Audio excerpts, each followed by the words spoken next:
Hello friends, welcome to Thilaga rose garden. என்னோட தோட்டத்தோட one side தாங்க நீங்கள் பார்த்துட்ருக்கீங்க.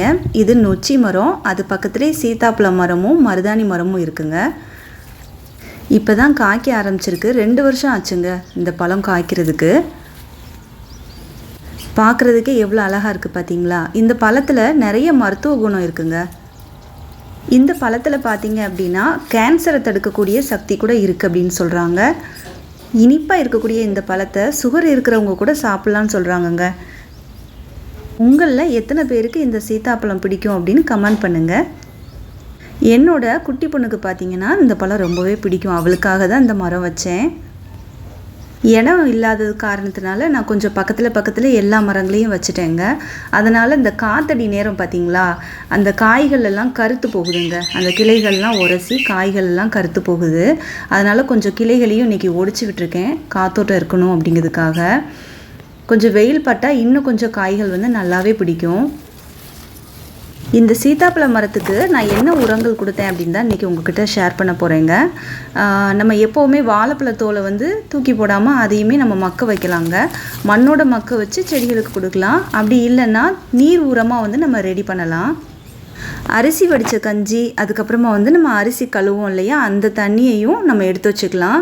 அது கூடவே வாழைப்பழ தோலை நீங்கள் சேர்த்துக்கோங்க. சேர்த்துட்டு கொஞ்சமாக நாட்டு சர்க்கரை சேர்த்து தட்டு போட்டு மூடி வச்சுருங்க. இதை ஒரு 2 to 3 நாள் கழித்து 1:10 ரேஷியோ அளவில் தண்ணி சேர்த்துக்கோங்க. தண்ணி சேர்த்து இந்த மாதிரி செடிகளுக்கு நம்ம கொடுத்துட்டு வந்தோம்னா நல்லாவே காய் பிடிக்குதுங்க. இந்த மாதுளஞ்செடி பார்த்திங்கன்னா 1 வருஷ மாதுளஞ்செடிங்க, தானாகவே முளைச்சது தான். இது என்னோடய கார்டனில் இன்னொரு சைடு இருக்குது. இது பார்த்திங்கன்னா தானாகவே முளைச்சிருந்தாலும் எப்படி பூ பூக்கும் காய் காய்க்கும் அப்படின்னு நினச்சேன். பார்த்திங்கன்னா ரொம்பவே அழகாக பூ பூத்து நிறைய காய் காய்ச்சிட்ருக்கு.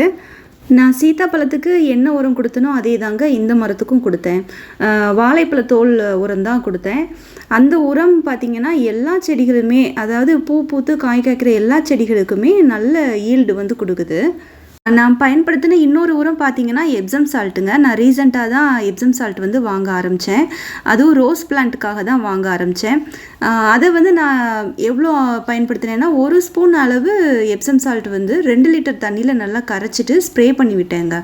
அந்த ஸ்ப்ரே பண்ணி விட்டதுக்கப்புறம் 1 வாரத்திலே இந்த பூ நிறைய பார்த்தேன். பூவும் காயும் நிறைய பார்த்தேன். இது மட்டும் இல்லைங்க, மாடி தோட்டத்தில் நான் கொய்யா செடியும் வச்சுருக்கேன். இது தாய்லாண்டு கொய்யா அப்படின்னு சொல்லி ஆன்லைனில் வாங்கினேன். இதுலேயும் பாருங்கள் மொட்டு வச்சுருக்கு இல்லையா, மொட்டு வச்சு இதில் இப்போ பூ பூத்துருக்குங்க. ரொம்ப ஆச்சரியமாக இருக்குது. ரொம்ப குட்டி செடி தான். இதுலேயுமே கூட நான் எப்சம் சால்ட் ஸ்ப்ரே பண்ணி விட்டேன். 1 ஸ்பூன் அளவு எப்சம் சால்ட்டை நீங்கள் அந்த மண்ணை கிளறி விட்டுட்டு அதுலேயுமே நம்ம தூவி விட்டுட்டு 1 கப் அளவு தண்ணி ஊற்றி விட்டுருங்க. நல்லாவே கரைஞ்சிரும். அதுவுமே நல்ல ரூட் க்ரோத் ஆகுங்க. வேர் பிடிச்சி வளர்ந்தாலே செடி நல்லா காய்க்க ஆரம்பிச்சிரும். அதோட நீங்கள் புது செடிகள் நீங்கள் நர்சரியிலேருந்து வாங்கிட்டு நடவு பண்ணுவீங்க இல்லையா, அந்த டைமில் இந்த தண்ணியில் ஊற வச்சுட்டு அதுக்கப்புறமா நட்டு வச்சிங்கன்னா நல்லாவே வளருங்க. இந்த நீர் உரம் பார்த்திங்கன்னா காய்கறி வேஸ்ட்டெல்லாம் ஊற வச்சுருக்கேங்க. அரிசி கழுவின தண்ணியில் கொஞ்சம் நாட்டு சக்கரை போட்டு, அதுக்கப்புறமா இந்த மாதிரி அரிசி கழுவின தண்ணி, அப்புறமா வேப்பம் புண்ணாக்கு, கடலை புண்ணாக்கு, இது எல்லாமே கலந்து நீர் உரமாக கொடுப்பேங்க. இது எல்லாமே 15 நாளுக்கு ஒரு முறை கொடுப்பேன். இதை பற்றின டீட்டெயில் வீடியோ வேணும்னா கமெண்ட் பண்ணுங்கள், நான் அப்லோட் பண்ணுறேன். இன்றைக்கி என்னோடய கார்டன் வீடியோ பார்த்தீங்க, உங்களுக்கு பிடிச்சிருக்கும் அப்படின்னு நம்புகிறேன். பிடிச்சிருந்தால் மறக்காமல் லைக் பண்ணிவிட்டு சப்ஸ்கிரைப் பண்ணிவிடுங்க. அடுத்த வீடியோவில் பார்க்கலாம்.